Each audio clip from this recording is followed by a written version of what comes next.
Hello again everyone, Deflect here for But Fair Gaming. I wanted to bring you a video on the Lightning Sorcerer. A really fun class to play. Nothing like chucking lightning the whole time at people. And I'm going to show you what I'm currently using and the reasons why I'm using it.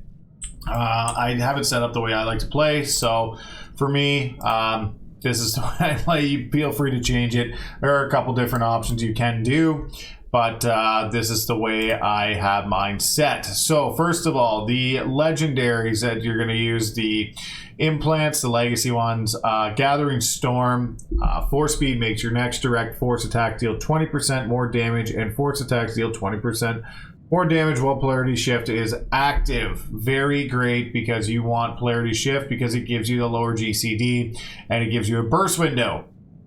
Unmatched Haste is going to be your second one.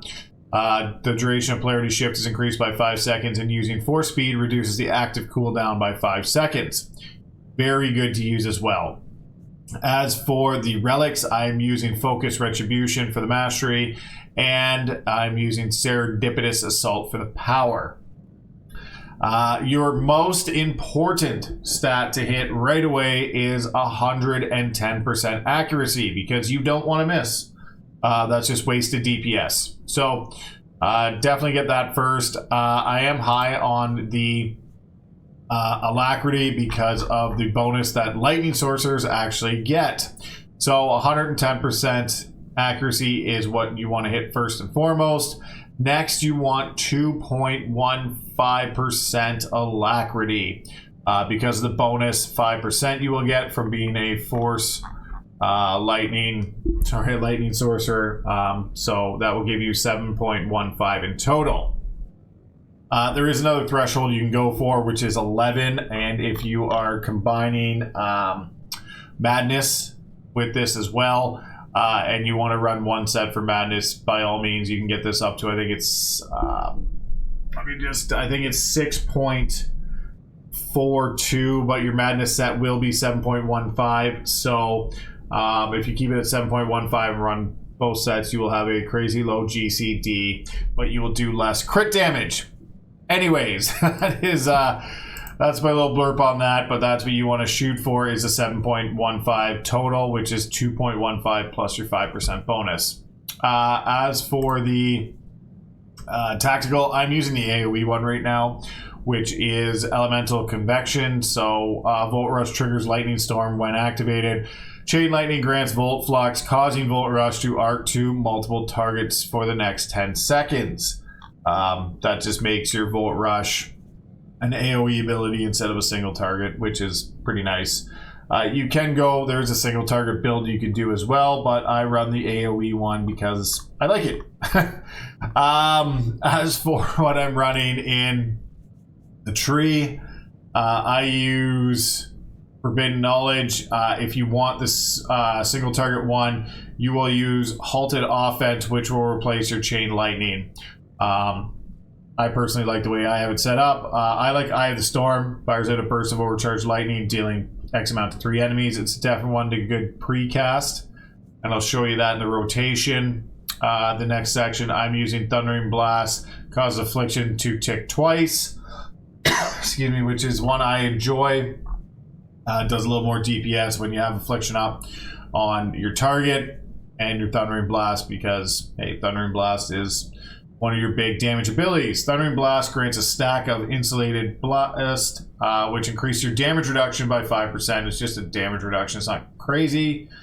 The other one is Thundering Blast and Innervate and Force Leech may be activated while moving. Very good because Thundering Blast does have a cast tie. I use Surging Speed. Reduces the cooldown of Force Speed, which you want to use all the time to reduce the cooldown of Polarity Shift. And that's why I use this one. I then use Volt Rush because of the Volt Rush we are using at the beginning to make your Chain Lightning proc your Volt Rush to arc to multiple people for your AoE damage.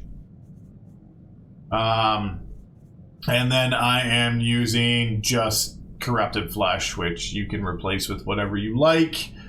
You can use the one that Force Speed grants immersion, removing all movement impairing effects if you want, as you'll be casting force speed all the time, or you can use targets affected by affliction or slowed. It's up to you. It really doesn't matter. This is just a bit of damage reduction.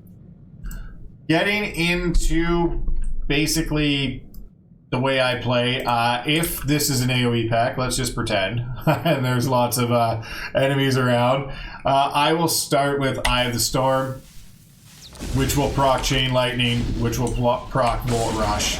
If it's a big AoE pack and there's a ton of enemies, I will use Polarity Shift, because this will be back up in a minute, and I will want to keep procking both these back and forth. So I will be using Polarity Shift and using Volt Rush and Chain Lightning to proc back and forth. And when there's no proc, I will be using Eye of the Storm to back proc Chain Lightning. That's the way I usually do my AoE. You can use Force Storm, but it's kind of slow and you kind of are stuck there. So I just use Eye of the Storm instead. I find it does just a little bit more damage, but that's just me. It might not be. It might be in my head, but hey. It works for me. So that's what you want to keep doing. And when you use Force Speed, you will get a Lightning Bolt proc, so you can throw in an occasional Lightning Bolt proc to get other procs on these as well. So that's mainly what I do for AoE. The AoE is pretty simple. If you want it on your biggest target, hit it with Affliction and Thundering Blast as well when all the other ones are down. So that's kind of your AoE rotation. You don't really have a rotation. You just kind of... I use it based on procs and what's available and how many enemies are up, so it all depends on the situation you are in. As for more of a single target based rotation, again, there's going to be multiple ones. You can open with a couple different things, and it's going to depend if you have halted offense and you went single target or not. But if you do, use halted offense to start.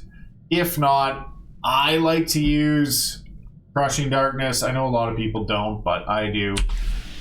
Like to put the dot right on the enemy. Basically, I put both dots up first. I then force speed to get the proc on Lightning Bolt, and then I'll Polarity Shift to get, some of the other abilities up. And when you cast Lightning Flash, it will do the Crushing Darkness one, so use that, and you can use it with Wreck if you like. So it's kind of a mix in between Lightning Bolts. You want to Thunder Blast on the single target when it's available, and Lightning Flash when you have Crushing Darkness about to come off cooldown, so you can stack that back up. And then you're back to, if you have Volt Rush available and your Force Speed to Lightning Bolt. So it's kind of in between watching a lot of abilities, what is available and what isn't available, and what's coming up off cooldown as well. And because it's procced, I usually throw in a Chain Lightning. I know it doesn't do a lot of damage, but it helps with other procs, which I find works best for the way I play. And in any downtime, you can also cast Shock for more. So I'll kind of leave a video of me just going through single target, basically using all of these when they're available. But that's what I start with. Is I know a lot of people don't, but I do. If you have halted offense, you want to start with halted offense and then add your dot later. But because I didn't pick this, I'm in an AoE build, I start with Crushing Darkness and then Affliction right away. So it's all dotted up. And then Force Speed to get the proc, which then gets your Chain Lightning proc, which gets your Volt Rush proc, which then I use Thundering Blast. So, and then this will be coming off cooldown, so I use Lightning Flash to get the proc on Crushing Darkness to go back to the Lightning proc. So that's the way I kind of run it, and then make sure I use Thundering Blast basically on cooldown because it is a very big DPS ability. And I will leave you with a bit of footage of me just going through what I do on the kind of rotation on single target. And you can see the gameplay. If you have any questions, leave a comment below. Like, share, subscribe. Deflect, Fair Gaming. We'll see you in the next video.